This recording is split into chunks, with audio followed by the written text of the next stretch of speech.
And I have to tell you that every single day is an honor for me to work with the transgender community. And to anyone who is questioning,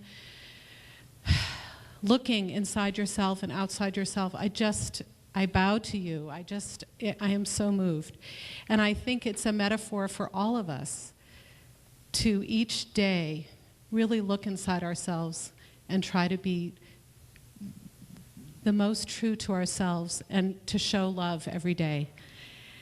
So, thank you so much, everyone. Take care.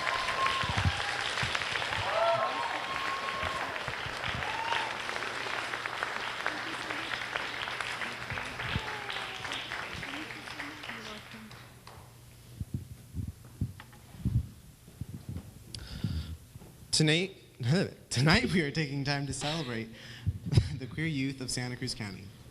So many of us can tell you that coming out is not always easy. Some of us have faced challenges at school, with our families, or just even walking around. However, we wouldn't be where we are without our elders.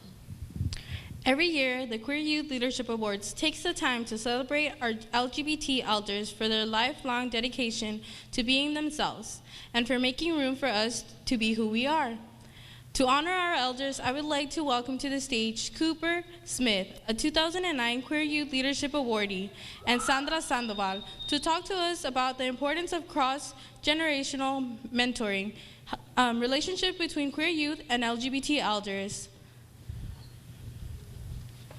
I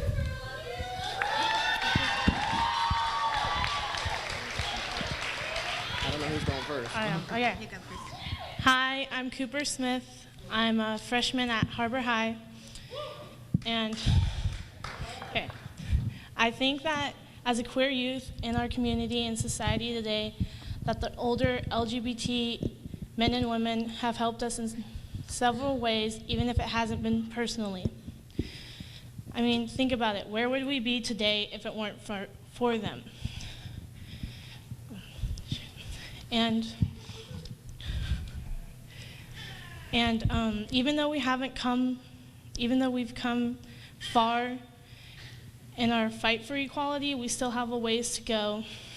But we have come very far so far. And this is Sandra. Great. Go.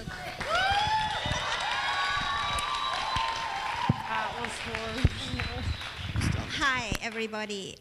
When Stuart first asked me to give a little spiel about elders, I was like freaking out and really nervous until I realized that it's all about you guys. It's not about me. So we love you. We think you're just great, even though you are sometimes a bit annoying. So anyhow, I wanted to talk about Harvey Milk, because I wanted to go back in history a bit, my own history and the history of the gay movement. There's a big celebration at the Diversity Center on Saturday for Harvey Milk. So go down there and, look at the history and find out your roots. And I met Harvey Milk, and this is the story that I'm going to tell you. In the late 60s and early 70s, I became involved in the child care movement in San Francisco.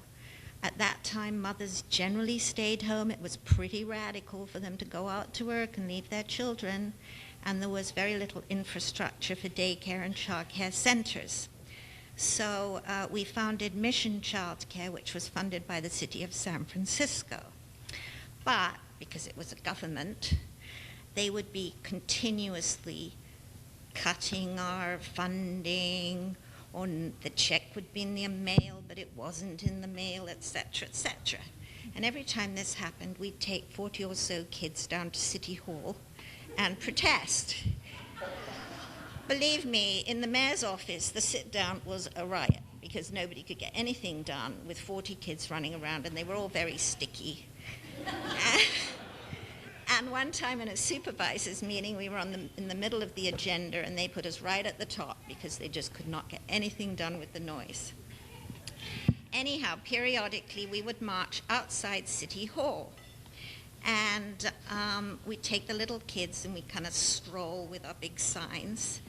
And one day in the early 70s, we met this dude And he had like the long hair and the beard, and we all had the long hair too without the beard. And we were, chatting with him, and he took a great interest in what we were doing, and he had some leaflets and different things.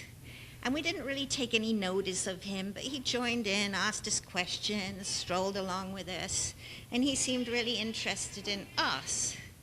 We, unfortunately, were not interested in what he had to say because we had our agenda, and we were thinking in this little box. Well, Harvey Milk, that was Harvey Milk before he got a haircut, was thinking as the whole. And what gay man in 1973 could possibly be interested in childcare? But he was. And later on, I didn't know that 15 years later I was going to come out as queer.